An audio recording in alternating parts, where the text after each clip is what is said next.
ನಾಪತ್ತೆ ಪ್ರಕರಣಕ್ಕೆ ಸಂಬಂಧಪಟ್ಟಂತೆ ಹೈಕೋರ್ಟ್ನಲ್ಲಿ ಹೆಬಿಯಸ್ ಕಾರ್ಪಸ್ ಅರ್ಜಿ ವಿಚಾರಣೆ ಆಗಿತ್ತು. ದಿಗಂತ್ ನಾಪತ್ತೆ ಬಗ್ಗೆ ಬಂಟ್ವಾಳ ಪೊಲೀಸರಿಂದ ಅಫಿಡವಿಟ್ ಸಲ್ಲಿಕೆಯಾಗಿದೆ.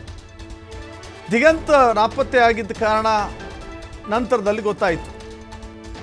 ಆತ ಮನೆ ಬಿಟ್ಟು ಹೋಗಿದ್ದು ಪರೀಕ್ಷೆಯ ಭಯದ ಕಾರಣಕ್ಕಾಗಿ ಅಂತ ಅಫಿಡವಿಟ್ ಅನ್ನು ಬಂಟ್ವಾಳ ಪೊಲೀಸರು ಕೋರ್ಟ್ಗೆ ಸಲ್ಲಿಕೆ ಮಾಡಿದ್ರು.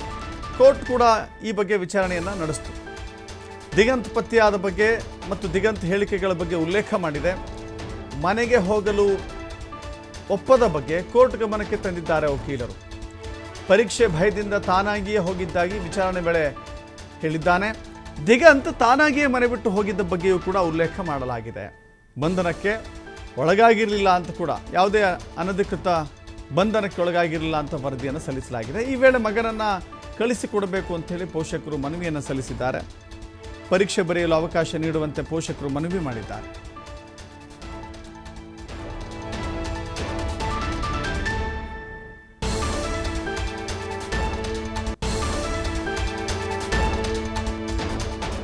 ಪರೀಕ್ಷೆ ವಿಚಾರದಲ್ಲಿ ಯಾಕೆ ಒತ್ತಡವನ್ನ ಹೇರ್ತೀರಿ, ಒತ್ತಡ ಬೇಡ ಅಂತ ಹೇಳಿದೆ ಕೋರ್ಟ್.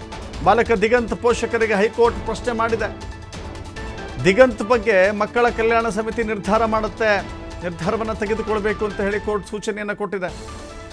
ಸದ್ಯ ಬೋಂದೇಲ್ ಮಕ್ಕಳ ಕಲ್ಯಾಣ ಸಮಿತಿ ವಶದಲ್ಲಿದ್ದಾರೆ ದಿಗಂತ್. ವಿಚಾರಣೆಯನ್ನು ಮುಂದೂಡಿದೆ ಹೈಕೋರ್ಟ್ ದ್ವಿಸದಸ್ಯ ವಿಭಾಗೀಯ ಪೀಠ.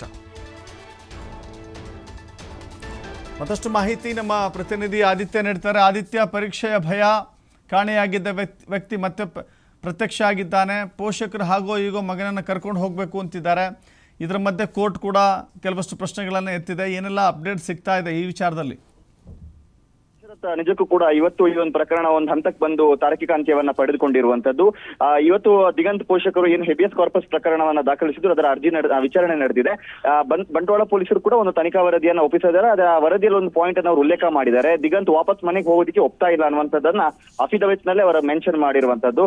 ಆದ್ರೆ ಇದಕ್ಕೆ ಪೋಷಕರ ಪರ ವಕೀಲರು ಕೂಡ ವಾದವನ್ನ ಮಂಡಿಸಿದ್ದಾರೆ. ಯಾಕಂದ್ರೆ ದಿಗಂತ್ ಪತ್ತೆಯಾದ ಸಂದರ್ಭ ಆತ ಮೊದಲು ತಾಯಿಗೆ ಕರೆ ಮಾಡಿ ಹೇಳಿರುವಂತದ್ದು. ಹಾಗಾಗಿ ಆದಷ್ಟು ಬೇಗ ಆತನನ್ನ ಪೋಷಕರಿಗೆ ಒಪ್ಪಿಸಬೇಕು ಮತ್ತು ಆತನಿಗೆ ಪರೀಕ್ಷೆ ಇದೆ, ಪರೀಕ್ಷೆ ಇರುವಂತ ಕಾರಣದಿಂದಾಗಿ ಒಂದಿಷ್ಟು ಪರೀಕ್ಷೆಗಳು ಮಿಸ್ ಆಗಿದ್ರು ಕೂಡ ಪರೀಕ್ಷೆ ದೃಷ್ಟಿಕೋನದಿಂದ ಆದ್ರೂ ಕೂಡ ಆತನಿಗೆ ವ್ಯವಸ್ಥೆಯನ್ನ ಮಾಡ್ಕೊಡ್ಬೇಕು ಅಂತ. ಆದ್ರೆ ಈ ಸಂದರ್ಭ ಕೋರ್ಟ್ ಒಂದು ಪ್ರಶ್ನೆಯನ್ನು ಎತ್ತಿರುವಂತದ್ದು, ಯಾಕೆ ನೀವು ಆ ಬಾಲಕನಿಗೆ ಪರೀಕ್ಷೆ ವಿಚಾರದಲ್ಲಿ ಇಷ್ಟೆಲ್ಲ ಒತ್ತಡವನ್ನ ಹಾಕ್ತಾ ಇದ್ದೀರಾ ಅನ್ನುವಂಥದ್ದು. ಮತ್ತು ಆತ ಒಪ್ಪಿದ್ರೆ ಅಂದ್ರೆ CWC ಕಮಿಟಿ ಏನಿದೆ ಇದರ ಮುಂದೆ ಮಕ್ಕಳ ಒಂದು ಕಲ್ಯಾಣ ಇಲಾಖೆ ಮುಂದೆ ಕಮಿಟಿಯ ಮುಂದೆ ಆತ ಒಪ್ಕೊಂಡ್ರೆ ನಾನು ಮನೆಗೆ ಹೋಗ್ತೀನಿ ಅನ್ನುವಂತ ರೀತಿಯಲ್ಲಿ ಆ ಕಮಿಟಿ ನಿರ್ಧಾರವನ್ನು ತೆಗೆದುಕೊಳ್ಳುತ್ತೆ. ಅದರ ಆಧಾರದಲ್ಲಿ ಮುಂದಿನ ಪ್ರಕ್ರಿಯೆಗಳು ನಡೀಲಿ ಅನ್ನುವಂತ ರೀತಿಯಲ್ಲಿ ಹೈಕೋರ್ಟ್ ಸದ್ಯ ಇವತ್ತು ಆದೇಶವನ್ನ ನೀಡಿರುವಂತದ್ದು ಮತ್ತು ಈ ವಿಚಾರಣೆಯನ್ನ ಕೂಡ ಈಗ ಸದ್ಯ ಮುಂದೂಡಲಾಗಿದೆ.